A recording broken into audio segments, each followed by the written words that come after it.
Cinema ലോകത്തെ മിന്നും താരമായി തിളങ്ങി നിൽക്കുമ്പോഴാണ് അപ്രതീക്ഷിതമായി ആ മഹാരോഗം അവളെ പിടികൂടുന്നത്. ഒട്ടും പതറാതെ അവൾ തന്റെ ജീവിതം മുന്നോട്ട് കൊണ്ടുപോകാൻ തീരുമാനിച്ചു. വേദനയോടെയാണെങ്കിലും ആ ക്ഷണിക്കപ്പെട്ട ചടങ്ങിൽ അവൾ അതിഥിയായി എത്തി. തന്റെ മാരകരോഗം തന്റെ കൂട്ടുകാരന്റെ ജീവിതത്തെ ബാധിക്കാതിരിക്കാൻ അവനോടൊന്നും പറഞ്ഞില്ല. പകരം നിന്നെ എനിക്കിഷ്ടമല്ല, നീ പിച്ചക്കാരനാണെന്ന് പറഞ്ഞ് അവനെ കളിയാക്കി. അറിയപ്പെടുന്ന വലിയൊരു സ്റ്റാറായി അവൻ പ്രതികാരം എന്നോണം അവളുടെ കൂട്ടുകാരിയെ തന്നെ വിവാഹം കഴിക്കാൻ തീരുമാനിച്ചിരിക്കുകയാണ്. ആ ക്ഷണിക്കപ്പെട്ട ചടങ്ങിലേക്കാണ് അവളെ അതിഥിയായി സ്വീകരിച്ചിരിക്കുന്നത്. ഇരുവർക്കും കൺഗ്രാറ്റുലേഷൻസ് പറയുമ്പോഴും അവളുടെ കൈകൾ വിറയ്ക്കുന്നുണ്ടായിരുന്നു. കണ്ണുകളിൽ നിന്നറിയാതെ കണ്ണുനീർത്തുള്ളി നിലത്തേക്ക് ഒലിച്ചു. പ്രിയപ്പെട്ടവൻ ഇന്ന് ലോകം മുഴുവൻ ആരാധികമാരുള്ള ഒരു സൂപ്പർ സ്റ്റാറാണ്. എന്നാലും ആ തിരക്കിനിടയിൽ അവളെ അവൻ കണ്ടെത്താൻ ഒട്ടും തന്നെ താമസമുണ്ടായില്ല. അതുകൊണ്ട് തന്നെ ഷോ അവസാനിപ്പിച്ച ശേഷം അവളുടെ പിന്നാലെ പോയി അവൻ അവളെ പിടിച്ചു നിർത്തിയിട്ട് നീ എന്തിനാണ് എന്നോട് ഇങ്ങനെ കാണിക്കുന്നത് എന്ന് ചോദിക്കുന്നു.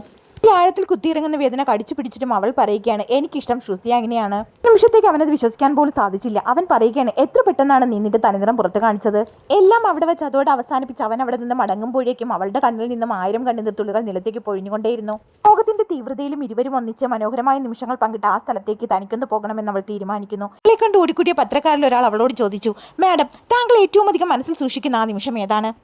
ഒരു മൊഴികൂടാതെ അവൾ പറയുകയാണ്, 6 മാസങ്ങൾക്ക് മുൻപുള്ള ആ നിമിഷങ്ങളാണ് ഞാൻ ഇന്നും മനസ്സിൽ സൂക്ഷിക്കുന്നതെന്ന്.